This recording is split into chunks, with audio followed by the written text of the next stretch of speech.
стук непонятен, то ли распредвал рокер, стучит клапан, то ли цепь ремчит. Но на холодную стук был больше, это, сильнее, громче.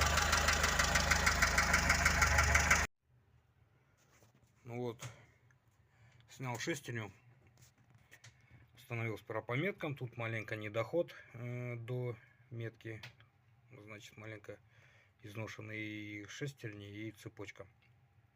Сейчас мы ищем стук, который сейчас я до этого записывал.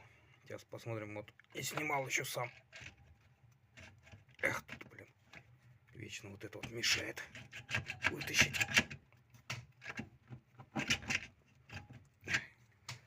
Ладно, мы сейчас по рокерам тут пробежимся. Что у нас тут они? Рокера более-менее. Сейчас распредвал посмотрим. Ну и рокер, походу, вот этот. Что-то какой-то. А, вот второй.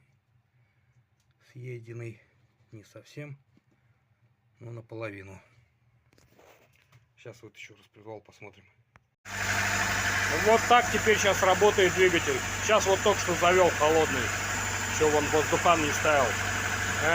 Снимал распредвал, смотрел рокера. Распредвал в хорошем состоянии, не в отличном. И рокер второго клапана, то есть впускного, был вот так вот съеденный. Заменил рокер, отрегулировал клапана, все стало четко. Ну как-то вот так вот все вкратце.